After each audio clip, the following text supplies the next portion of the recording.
Good afternoon, everybody. Welcome to our second Theory Thursday. And as with the last one, it's going to be about everybody's favorite FNAF lore. My observations, thoughts, feelings about it. Because it wouldn't be as interesting, in my opinion, to just watch me talk while I do this. I'll also be knitting, because it's something that I need to work on anyway. So, multi-purpose. Okay, so we talked about a lot of different things last time. This time, I made notes. I prepared beforehand so that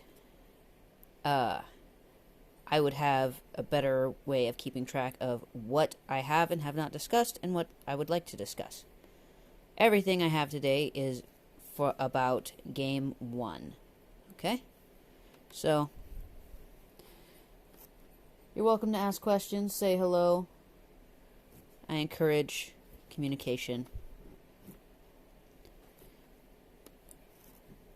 Alright. Let's get into it then. So, one of the first things we encounter in Game 1 are the nightly phone calls. Yeah? And since playing, watching other theorists, it's just... they're obviously recorded, right? They're pre-recorded. Because it wouldn't make sense for them not to be. Especially considering the Night 5 call. It would be that location, because otherwise how would you be able to check the suits in the back? Right? So then the question becomes, is it the voicemail? Is it the the response you get if you don't answer the call? But that doesn't make a lot of sense, now does it? Because that would mean that someone is going in and changing it every day before your shift.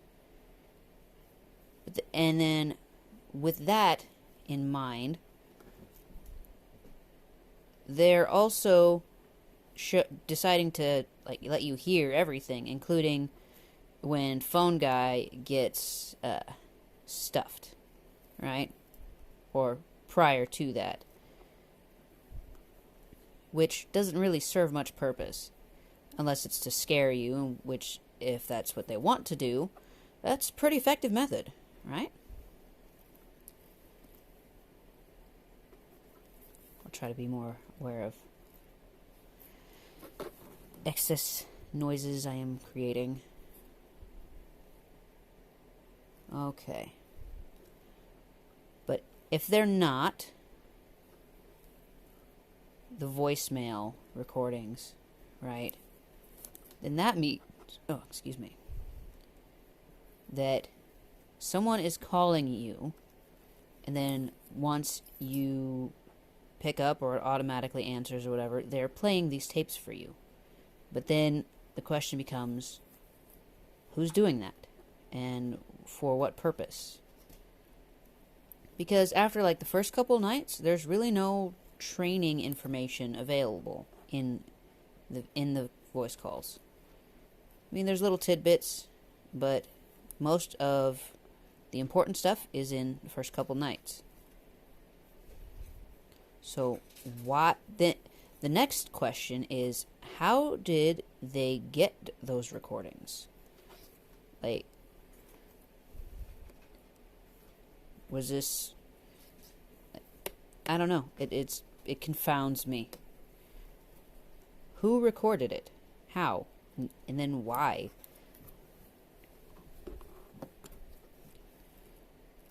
So, then someone else is calling you every night to play these recordings. And if it was just for training, as I've already said, the first couple of nights would be really all you need.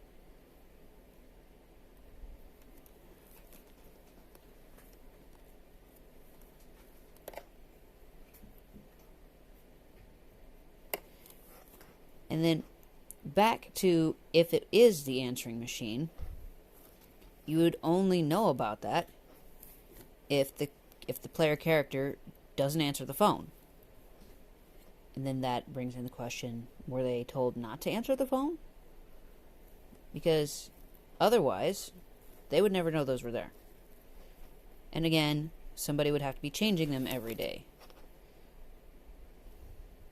I don't know, just lots of little things that are just like, what?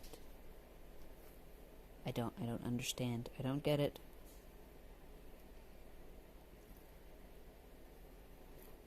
Okay, next point of interest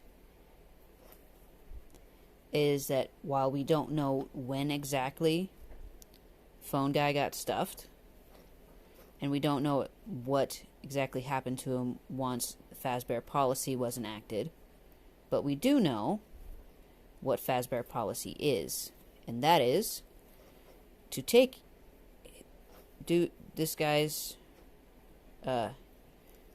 mortal coil without even removing it from the suit, right? Taking it out of the building, replacing the carpets, and hiring professional cleaners. And then, once that's done, or I believe it said 90 days, it's either 60 or 90 days have passed, they will file a missing persons report. Missing. Even though they know full well what happened to you, but they can't exactly go around advertising it.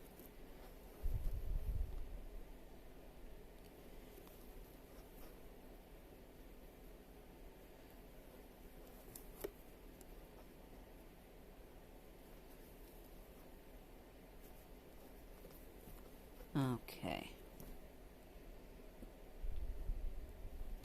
And to know, in regards to the parts of you that will see the light of day again, being your eyes and teeth, how many people has Phone Guy seen this happen to?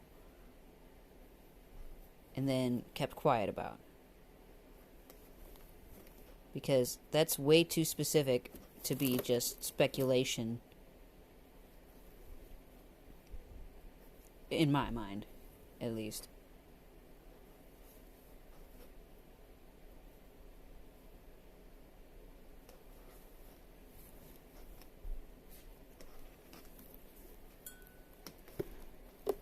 Okay. But aside from Fazbear policy, we learned that the Phone Guy is not the most reliable source of information, as he draws the wrong conclusion about Foxy.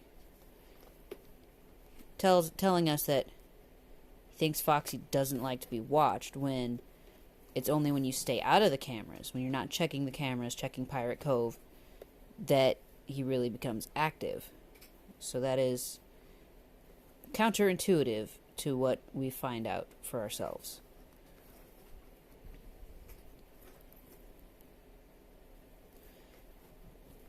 Moving on to the next point that I have. What is Chica doing in the kitchen? Because, robots don't need to eat.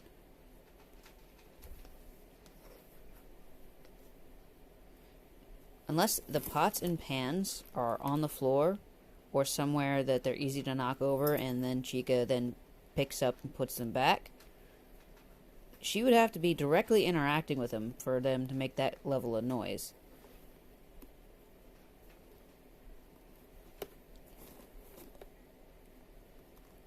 And if she's trying to make something in the kitchen, wouldn't that use up some of the power supply relegated to the building?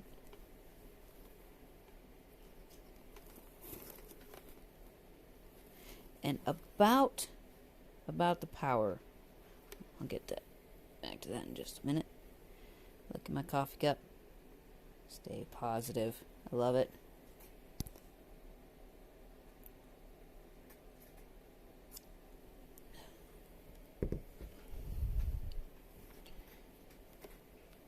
The way it's tracked, is that something that only the player and not the player character can see?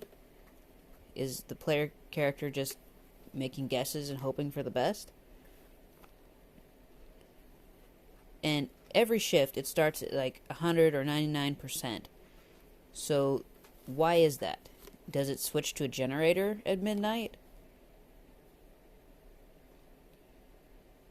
Is it like refilled or recharged during the day before your shift?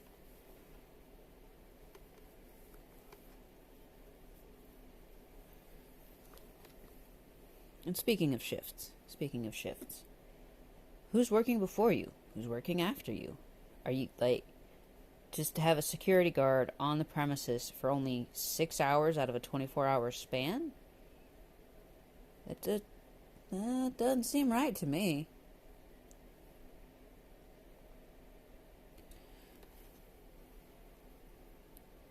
Another point of interest is that the animatronics cannot be active before midnight or after 6 a.m. Because otherwise, how would you even be able to get into the building, especially on the later nights as the week progresses? If they were just active because it was nighttime, you wouldn't be safe walking through that building to get to your station, right? Even if you had a door, an exterior door, near where the office is. Because they could just be anywhere if they are active prior to that. And then getting out? Well, we've all seen that if you reach 6 a.m., even while Freddy sings you his little tune, you can make it out. You make it out of there safely. Who is to say?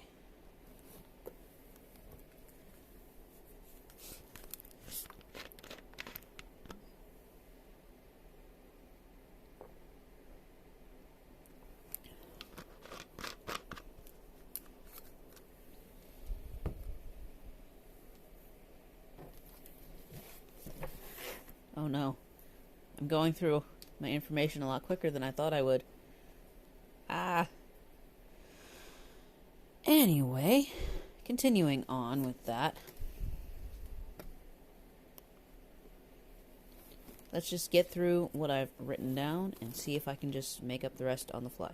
Well, no, not make up, but remember and think about any of it just as we go.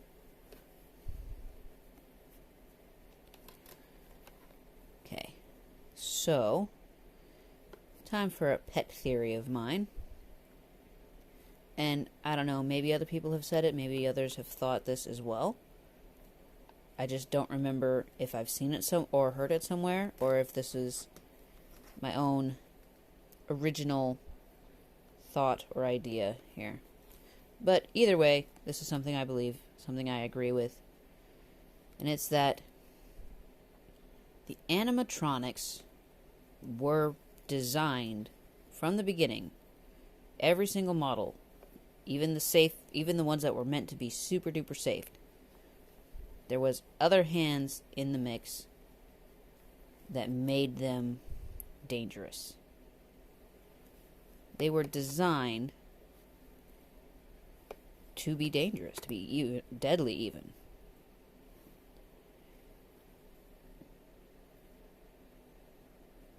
And the reason they aren't after you with equal intensity every single night is that the soul within the animatronic and the programming in the computer parts are at odds with each other. I don't think the kids mean any harm. Might be one of the main things that keeps you from just not living through night one. And maybe as the week goes on, they get more worn out, less able to fight. But who knows? If that is the case, then they have to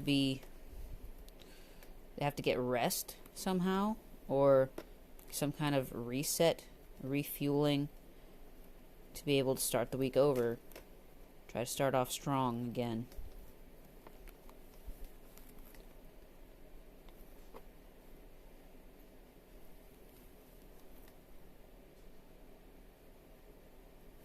Okay, that is the end of my notes. Wow. Didn't get very far at all.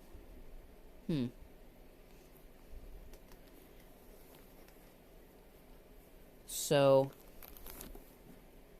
another little pet theory of mine. Doesn't really necessarily matter why, but I think that the Fredbear animatronic behaving like it did when the crying child died was intentional, except the crying child was not meant to be the victim of that. Personally, I think the suit was sabotaged and was meant to maim or end Henry's life. But obviously that isn't what happened. And I used to think that Charlie's death was as kind of a blaming Henry for, not being the one to fall victim to the Fredbear animatronic as planned, as well as retaliation for it.